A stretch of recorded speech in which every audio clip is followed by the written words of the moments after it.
ಅಲ್ಲಿ ರಾತ್ರಿ 1 ಗಂಟೆ ಸುಮಾರು ಅಚಾನಕ್ ನಮ್ಮಲ್ಲಿ ಫೈರ್ ಆಯಿತು. ಆ ಫೈರಿಂಗ್ದಲ್ಲಿ ನನ್ನ ಪೂರ್ತಿ ಬಾಡಿದಾಗ 30 ಗುಂಡು ಇದ್ದವು.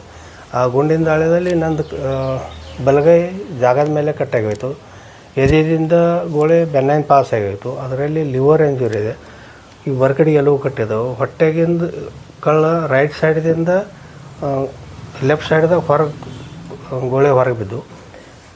ಆದರೆ ಇಲ್ಲೇನು ಗೋಳೆ ಹಾಕಿದ್ದು ಇಲ್ಲಿ ಟರ್ನ್ ಆಗಿ ಮತ್ತು ವಾಪಸ್ ಹೊಟ್ಟೆಯಿಂದ ಹೊರಗೆ ಬಿದ್ದು. ಅದರ ಹೋಗುವಾಗ ಎಲ್ಲ ನಾನು ಹೊಟ್ಟೆಯಿಂದ ಕಳ್ಳೆಲ್ಲ ಕಿತ್ತು ಹೊರಗೆ ಬಿದ್ದಿತ್ತು. ಅದ ನಂತರ ನಾನು ನೋಡ್ಕೊಂಡು ಏನು ಇದ್ದಿರ್ಕಿಲ್ಲ ನನ್ನ ಬಾಡಿದಾಗ.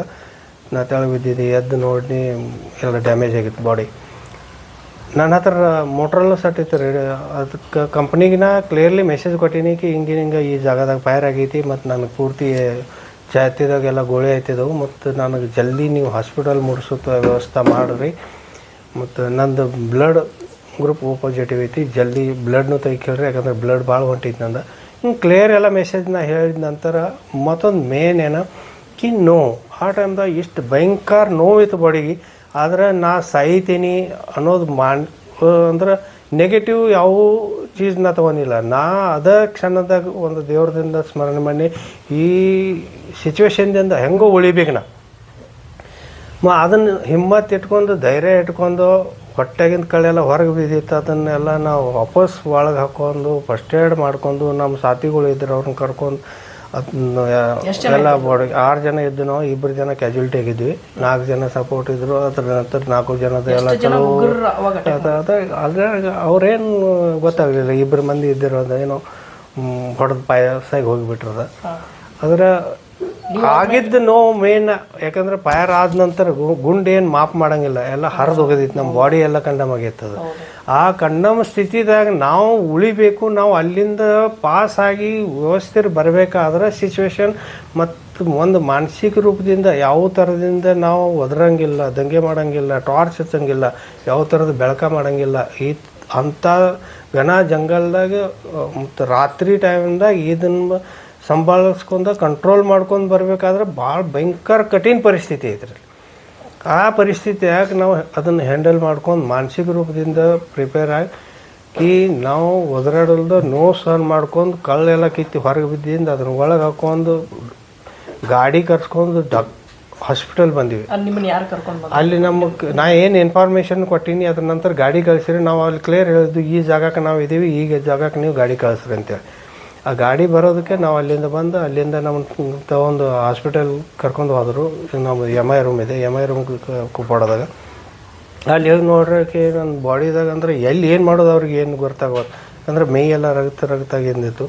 ಅವ್ರಿಗೆ ಡಾಕ್ಟರ್ ಸಾಬ್ಗೆ ಹೇಳಿ ನಾನು ಇದೆಲ್ಲ ಪ್ರಾಬ್ಲಮ್ ಆಗಿಂದೈತಿ, ಕಳೆಲ್ಲ ಕಿತ್ತು ಹೊರಗೆ ಬಿದ್ದಿದ್ದೈತಿ ಮತ್ತು ಅದನ್ನು ಒಳಗೆ ಹಾಕ್ಕೊಂಡು ನಾನು ಇದು ಮಾಡಿದ್ದೀನಿ. ಇದ್ರ ಮ್ಯಾಗ ನೀವು ಪಟ್ಟಿ ಅದು ಕಟ್ಟಿ ನಾನು ಮುಂದಿನ ಹಾಸ್ಪಿಟಲ್ಗೆ ಆಪ್ರೇಷನ್ ಸಂಬಂಧ ಕಳಿಸ್ರಿ ಅಂತೇಳಿ ಕ್ಲಿಯರ್ ಹೇಳಿದಾಗ ಅವ್ರು ಮತ್ತು ಅಲ್ಲಿಂದ ನಾನು ಬ್ಯಾಂಡೇಜ್ ಅದು ಮಾಡಿ ಮುಂದಿನ ಹಾಸ್ಪಿಟಲ್ ಕಳಿಸಿರು. ಅಲ್ಲಿ ದುರ್ಗಮಲ್ಲ ಹಾಸ್ಪಿಟಲ್ ಅದು. ದುರ್ಗಮಲ್ಲ ಹಾಸ್ಪಿಟಲ್ದಾಗ ಒಂದು ಕೈಯಾದ ಇದಾಗಿತ್ತು, ಒಂದು ಸ್ವಲ್ಪ ಉಳಿದಿತ್ತು. ಅದು ಚಾಕುದಿಂದ ಕಟ್ ಮಾಡಿ ತಗೋರದ್ರ ಅಲ್ಲಿ ಕೇಳಿ ಡಾಕ್ಟರ್ ಸಾವು ಕೈ ಕಟ್ ಮಾಡ್ಬೇಕಂತ ಹಿಂಗೆ ಮಾಡ್ರಿ ಅಂದರೆ ಏನು ಹಾಕಿದ್ ನಾ ಯಾವ್ದು ಹೋಗ್ತಿದ್ದು ಹೋಗ್ಲಿ ಅದು ಅಷ್ಟು ಜೀವ ಗಟ್ಟಿ ಮಾಡ್ಕೊಂಡೀನಿ. ಯಾವ್ದು ಕೆಲ್ಸಕ್ಕೆ ಬರೋಂಗಿಲ್ಲ ಅದನ್ನ ತೆಗೀರಿ.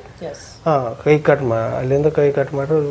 ಅಲ್ಲಿಂದ ಹೇಳಿಲ್ಲ ನನಗೆ ಯಾವುದೋ ಪರಿಸ್ಥಿತಿಯಾಗ ಡಾಕ್ಟರ್ ಸಾಬ್ ನೀವು ಉಳಿಸ್ಬೇಕು, ನಾವು ಉಳಿಬೇಕು, ನೀವು ಬೇಕಾದ ಪ್ರಯತ್ನ ಮಾಡಿರಿ, ಆದರೆ ನಾನು ಉಳಿಸ್ಬೇಕು ಅನ್ನೋದು ಒಂದು ಹಿಮ್ಮತದಿಂದ ಏನು ಹೇಳ್ತೀನಿ ಅದೇ ಶಬ್ದ ಮೇಲೆ ಅವರು ಭಯಂಕರ ಪ್ರಯತ್ನ ಮಾಡಿ ಗೌರ್ಮೆಂಟ್ ಅಲ್ಲಿಂದ ನಾನು ಆಪ್ರೇಷನ್ ಸಂಬಂಧ ಕಮಾಂಡ್ ಹಾಸ್ಪಿಟಲ್ ಉಧಂಪುರ್ ಕಳಿಸೋರು. ಉಧಂಪುರ್ ಕಮಾಂಡ್ ಹಾಸ್ಪಿಟಲ್ ಹೋಗಿ ಅಲ್ಲಿ ಎಲ್ಲ ತಯಾರಾಗಿದೆ. ಯಾಕಂದರೆ ಎಲ್ಲ ಮೆಸೇಜ್ ಹೋಗಿದ್ದಿಲ್ಲ. ಅಲ್ಲಿ ಹೋಗಿ ಮುಟ್ಟೋದಕ್ಕೆ ಅಂದ್ರೆ ಆಪ್ರೇಷನ್ ಥಿಯೇಟ್ರದಾಗ ಹೋದ್ರು. ಆಪ್ರೇಷನ್ ಥಿಯೇಟ್ರದಾಗ ಹೋದ ಕೂಡಲೇ ನಾ ಮಾತಾಡಿದ್ದೀನಿ ಮತ್ತು ಡಾಕ್ಟರ್ ಸಾಹೇಬ್ ನೀವು ಬೇಕಾದಂಥ ಪ್ರಯತ್ನ ಮಾಡ್ರಿ, ಆದರೆ ನಾನು ಉಳಿಸ್ಬೇಕು, ನಂಗೆ ಉಳಿಬೇಕು ಯಾವುದೋ ಪರಿಸ್ಥಿತಿ.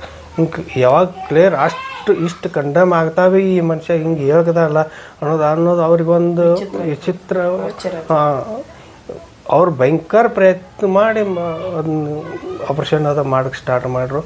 ಆಪ್ರೇಷನ್ ಆಯಿತು, ಸಕ್ಸಸ್ ಆಯಿತು. ಅದ ನಂತರ ಗೋಳೆಗಳದ ಒಳಗಿದ್ದು ಎಷ್ಟೋ ಸಲ ನಂದು ಈಗಿಲ್ಲ ಅವಾಗ ತೆಗರು. ಅದರ ಆಪ್ರೇಷನ್ ಆಯಿತು. ಅದ ನಂತರ ನಾ ಕೋಮಾದಾಗ ಹೋದೆ. ಕೋಮಾದಿಂದ ವಾಪಸ್ ಎರಡೂವರೆ ತಿಂಗಳ ನಂತರ ಕೋಮಾದಿಂದ ವಾಪಸ್ ಕೋಮಾದಿಂದ ಯಾವಾಗ ಪ್ರಜ್ಞೆ ಬಂತು ಅವಾಗ ನಮ್ಮ ಫ್ಯಾಮಿಲಿ ಬಂದಿದ್ದು ನೋಡಿ, ನನ್ನ ಫ್ಯಾಮಿಲಿ ಬಂದಿದ್ದು ನೋಡಿ ಅವಾಗ ಮತ್ತು ಆತ್ಮವಿಶ್ವಾಸ ಐತಿ ಕಿ ಹಾಂ ಇದೇನು ನಾ ಠೀಕ ಪರಿವಾರ ಕೂಡ ಅನ್ನೋದೊಂದು ಇಚ್ಛಾಶಕ್ತಿ ಆಯಿತು. ಅಲ್ಲಿಂದ ದಿವಸ ಇಂಪ್ರೂವ್ ಆಗಿ ಚಲೋ ಅದನ್ನ ದಿವಸ ಒಂದು ದಿವ್ಸ ಬೆಡ್ದಿಂದ ಹೇಳೋದು, ದೂಸರೇ ದಿವ್ಸ ಬೇಯ್ತಲಿ ಚೇರ್ ಮ್ಯಾಗೆ ಹಿಡ್ಕೊಂಡ್ರೋದು, 3ನೇ ದಿವ್ಸ ಗಾಡಿ ಹಿಡಿದು ನಡಿಗೆ ಚಾಲು ಮಾಡಿದ್ನು. ಹಿಂಗೆ 5ನೇ 6ನೇ ದಿವ್ಸಿಗೆ ಅಂದ್ರೆ ನಾನು ನಡಿಗೆ ಚಾಲು ಮಾಡಿ ಆಪರೇಷನ್ ಹೋಸ್ದಾಗ ಬಂದಂತ.